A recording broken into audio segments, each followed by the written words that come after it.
Mr. Turner. Thank you, Mr. Chairman. I have one question for Secretary Hagel and two for Secretary Kerry. Secretary Hagel, in my congressional district is Wright-Patterson Air Force Base, where as a result of the President's sequestration, which I opposed, over 12,000 people were furloughed. I've met with some of those people. They had difficulty making house payments, support for their children, car payments. They were concerned about their finances. With the President's sequestration, basically they were told that the Department of Defense did not have enough money to pay them. And yet now the Department of Defense is telling the American public that it has enough money to take us into this conflict in Syria. How do you explain that to those people who lost wages and are facing the prospect of losing wages again in 2014 due to the President's sequestration? Well, first, I have made my position known very clearly on sequestration, and I've restated it here, so I won't. I don't think I need to address that again. It's irresponsible. It produces exactly what happened on furloughs, and the decisions we're having to make now will have to continue to make if sequestration continues as it is the law of the land, because the Congress and the President agreed to that as a mechanism.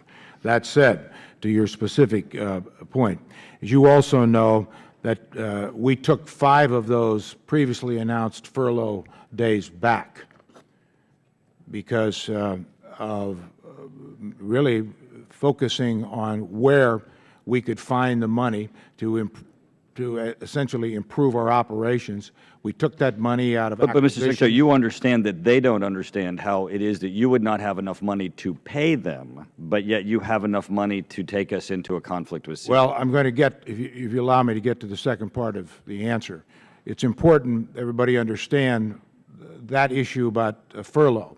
So we took 5 of those furlough days back because through a lot of very astute management and robbing from our future readiness, by the way, to get that.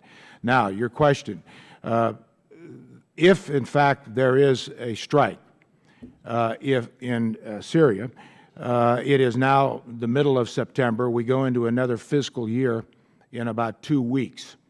So a significant amount of the cost of that strike, obviously anything that goes beyond October 1st would be in FY 2014. Which currently is subject to sequestration. I'm sorry? Which currently is subject to sequestration. Well, everything is subject to sequestration.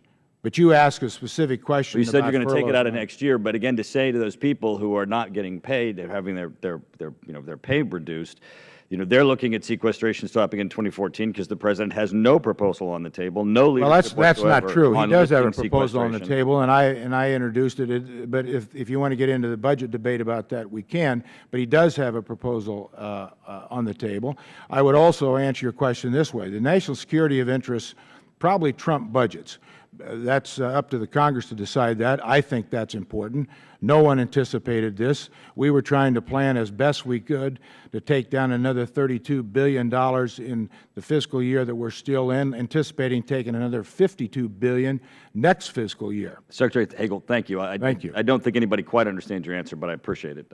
Secretary Kerry. Glad to write it out for you, Congressman. Thank you. That I would appreciate. You keep citing the Syria Accountability and Lebanese Sovereignty Restoration Act of 2003. You did in your opening comments. It's in the President's proposal for military action. Most of the people in this room weren't in Congress in 2003. This act was about Syria occupying Lebanese territory. It was about Iraq, support for terrorism and weapons of mass destruction. But it was a sanctions bill. It wasn't authorization for military action. But interestingly enough, it included a provision requiring that the State Department notify Congress every year about where Syria is on weapons of mass destruction. Here is the report that the State Department delivered July 9th. I'm going to ask this to be entered in the record.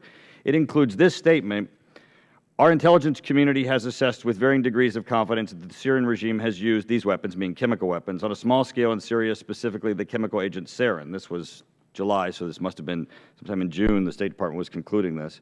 We know that allegedly Saddam Hussein used chemical weapons previously on the Kurds. You've said there's a century-old standard that we must take military action or there will be rampant use of chemical weapons. Clearly there have been chemical weapons that have been used during that century-old standard that you've said was in place, but yet no military action occurred. Why is this different?